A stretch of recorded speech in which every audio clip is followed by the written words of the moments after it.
โอ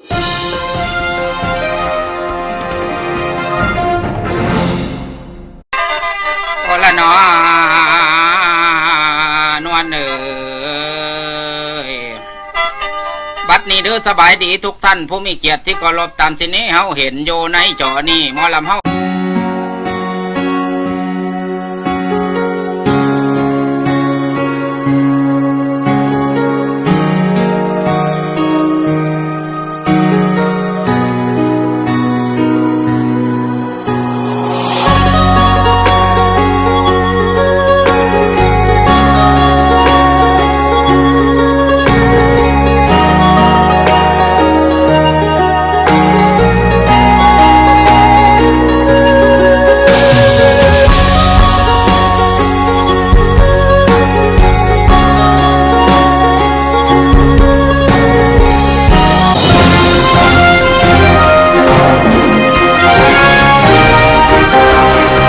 เสรีลาวก้าวเข้าสู่ลาวเสรีภาคที่5โดยพญาอุ่นสนานิกรลือเขือคำใสณเวียงจันทน์เป็นบทสรุปเนื้อในใจความที่น่าสนใจที่พระนาทานได้ให้ความหูแก่ข้าพเจ้าในบทที่5นี้ทานจะได้ฟังเนื้อในใจความหลายอย่าง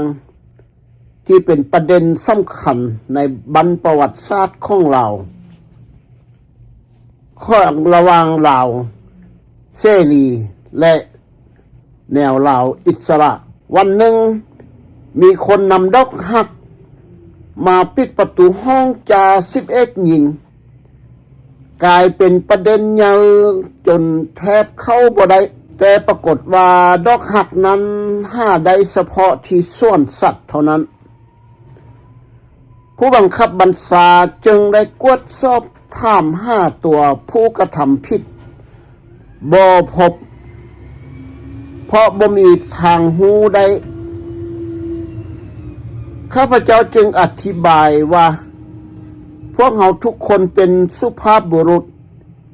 และในฐานะที่ข้าพเจ้าเป็นครูของพวกเขา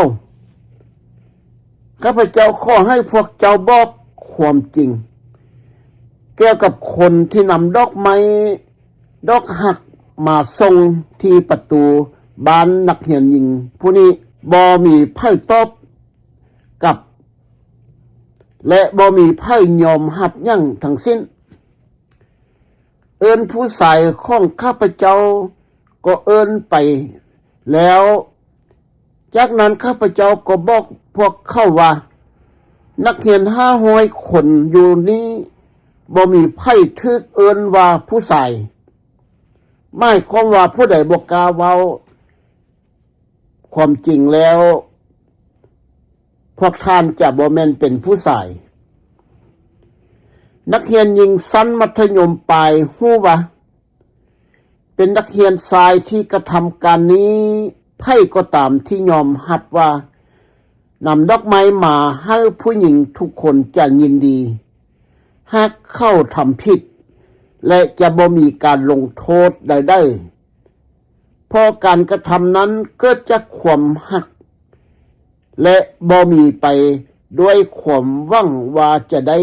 สนุกสนานกันม่วนซื่นกัน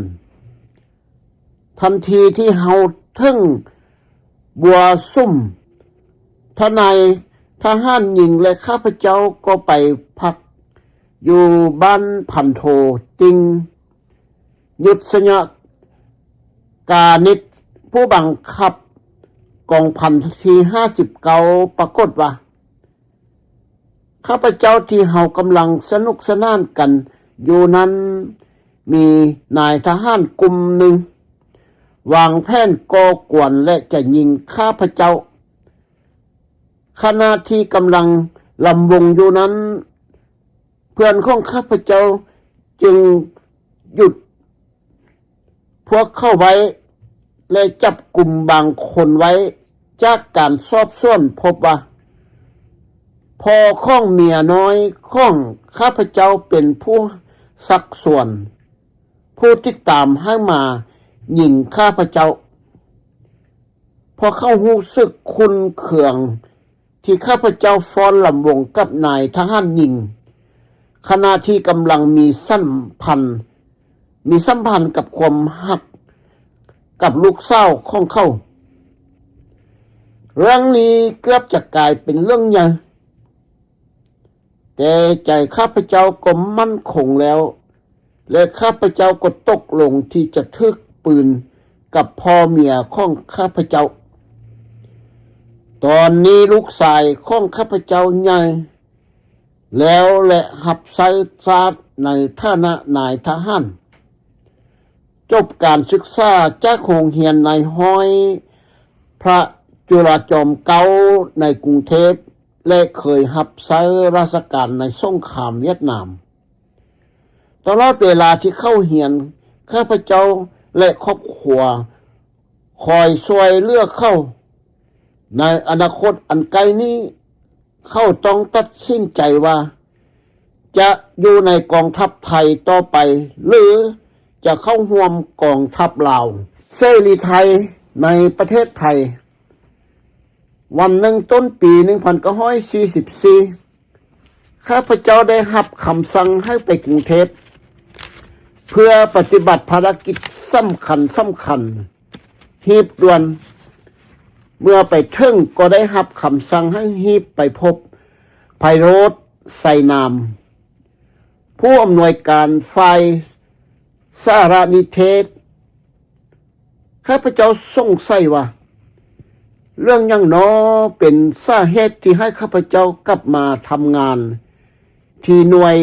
สารนิเทศอีกครั้งหนึ่ง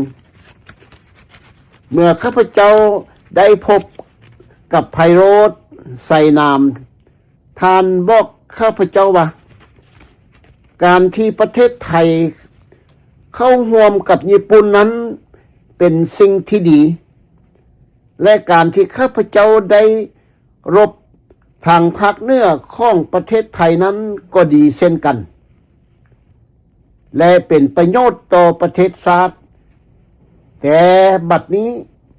ประเทศชาติจำเป็นต้องเรียกร้องความเสียสละจากข้าพเจ้าให้มาขึ้นโดยเฉพาะอย่างยิ่งการทำงานลับเพื่อประโยชน์ของประเทศชาติท่านยังเล่าต่อไปว่าขณะนี้มีหน่วยเสรีไทยภายนอกประเทศในสหรัฐอเมริกาและราชอาณาจักรอังกฤษซึ่งได้จัดตั้งหน่วยเสรีไทยและเสรีลาวขึ้นเพื่อต่อสู้กับญี่ปุ่นโดยร่วมมือกับฝ่ายสหพันธมิตรหน่วยเสรีไทยนอกประเทศและเสรีลาวได้ติดต่อภายในต่างประเทศและประเทศต่างๆของไทยและลาวได้รวมตัวกันเป็นสาธารณรัฐไทยลาวหรือว่าไทยลาวและเจ้าหน้าที่สำคัญหลายท่านได้ตกลงที่จะช่วยเหลือทั้งไทยและลาวมาเป็นเสรีบัดนี้พวกเขาได้เริ่มต้นในทุกเรื่องและทุกภาคส่วนรวมทั้งถึงกองทัพเรือแต่ลาวบ่ได้มีทางออกสู่ทะเลเชื่อมโยง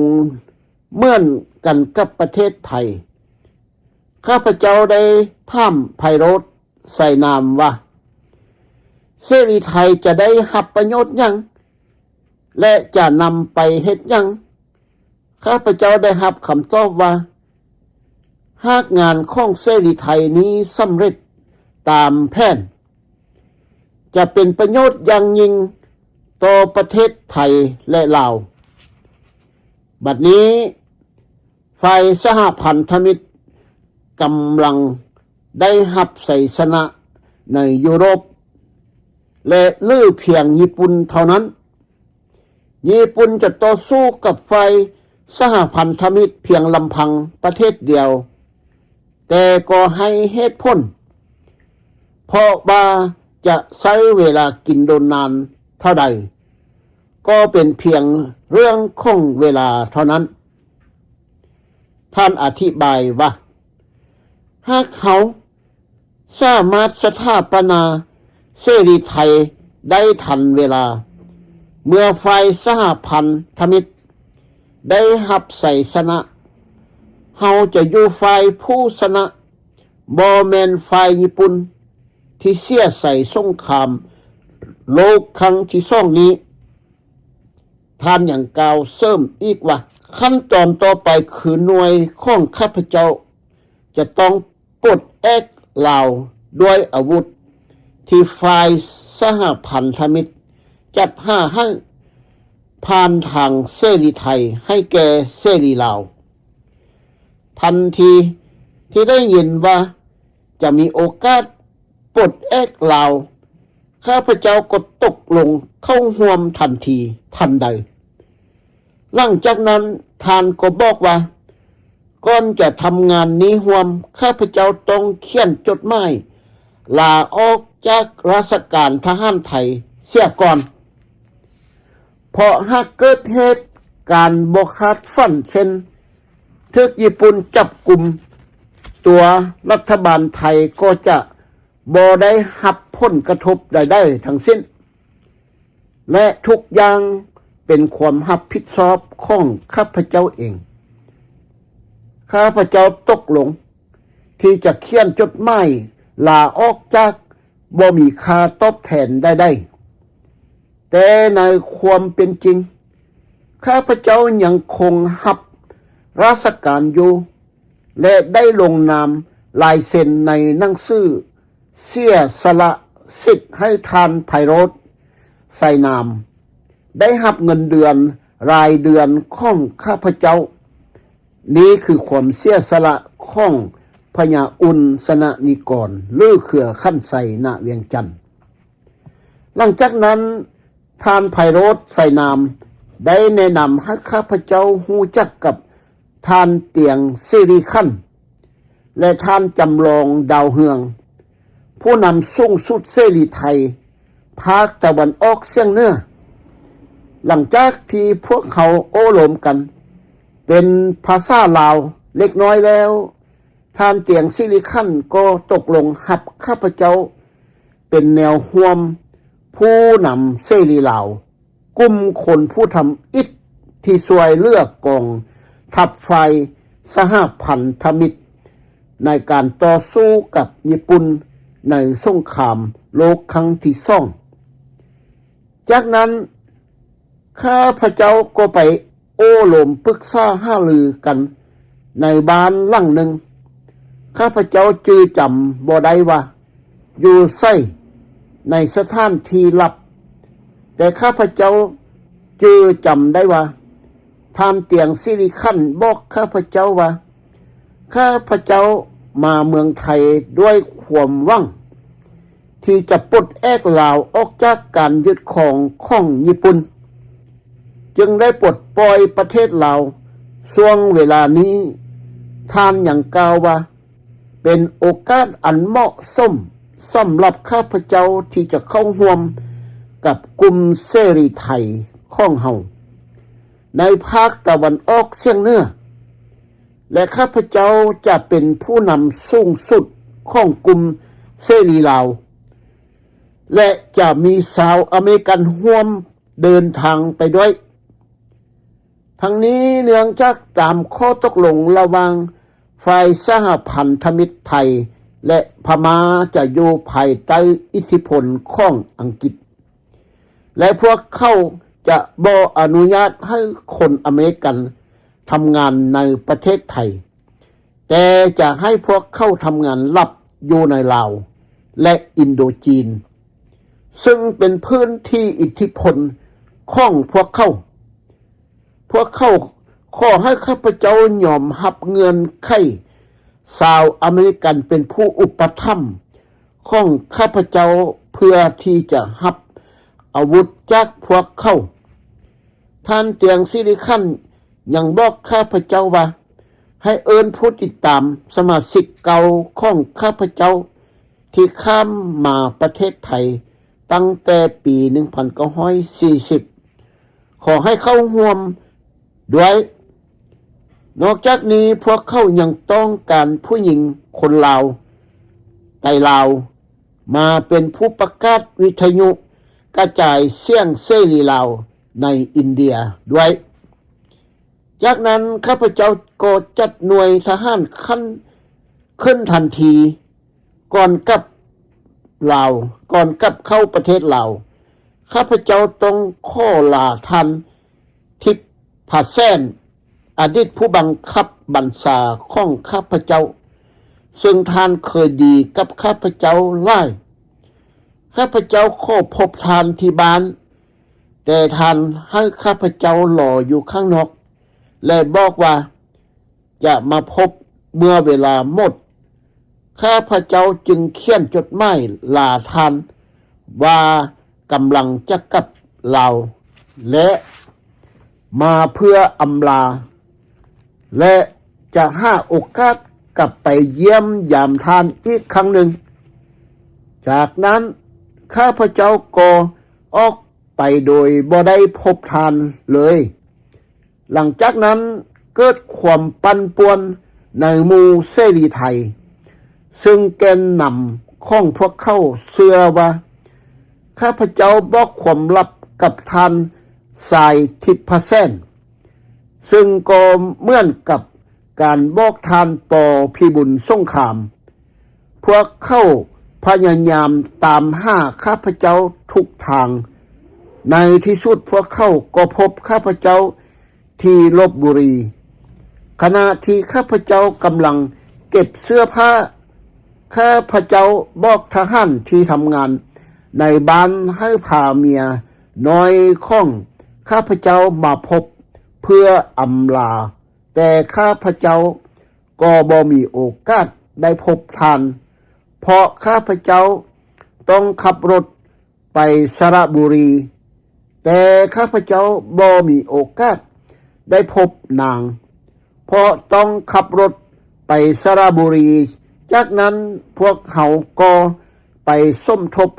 กับหน่วยหลักที่สระบุรีมุ่งหน้าสู่จังหวัดขอนแก่นผ่านโพนและบ้านไทยตอนนั้นถนนยังเป็นทางรถม้าอยู่เลยรถของพวกเขาติดลมโคนตลอดทางดังนั้นก็ตายเขาต้องนอนในรถพอตื่นเช้ามาเขาเห็นหน้ากันเห็นว่าไพ่มาด้วยแต่ได้รวมกันเพราะย่านว่าจะมีคนอื่นมาปลดปล่อยตอนนั้นเขายังบ่ฮู้ว่าไพ่เป็นไพ่อันนี้ถือเป็นความลับเพื่อเตรียมตัวรับมือกรณีทึกญี่ปุ่นกวดคนระหว่างทางข้าพเจ้าจึงสวมเครื่องแบบที่แสดงว่าตนเองเป็นข้าราชการที่ปฏิบัติหน้าที่ราชการไทยผู้ให้การสนับสนุนญี่ปุ่นกับพวกลาวอิสระ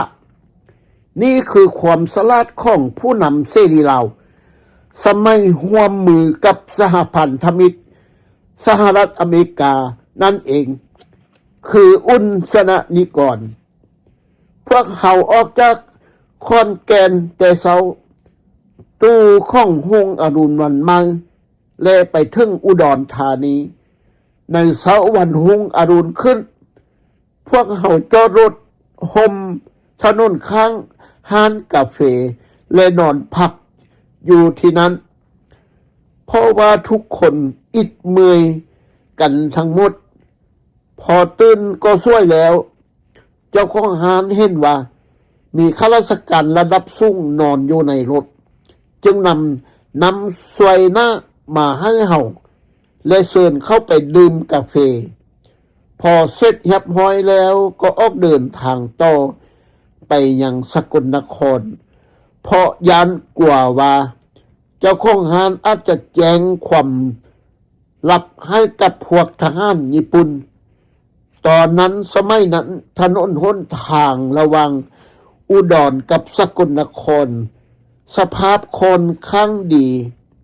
ทันทีที่พวกเขามาถึงสกลนครพวกเขาก็มีการประชุมใหญ่และตกลงกันว่ากองกำลังเสนาสนะนิกรหรือลาวของพวกเขาจะไปประจำการที่เขตภูเข้าผ่านทันทีส่วนข้าพเจ้าต้องไปติดต่อคนลาวมักเสรีอยู่ฝั่งลาวหรือฝั่งซ้ายและขอให้พวกเขามาร่วมด้วยความเสรีภาพสมัครใจโดยบ่ได้บังคับประกันได้เฮาจะได้เห็นว่าน้ำใจหักษาอันรุดดื่มที่หักษาห่วงแห้นศาสตร์ให้เป็นเสรีนั้นมีน้อยหลายเพียงใดจึงจะได้ฮู้กันว่าผู้ใดมาร่วมและผู้ใดบ่มาร่วมในความตัดสินใจโดยเสรีภาพของเขาเจ้านั่นเอง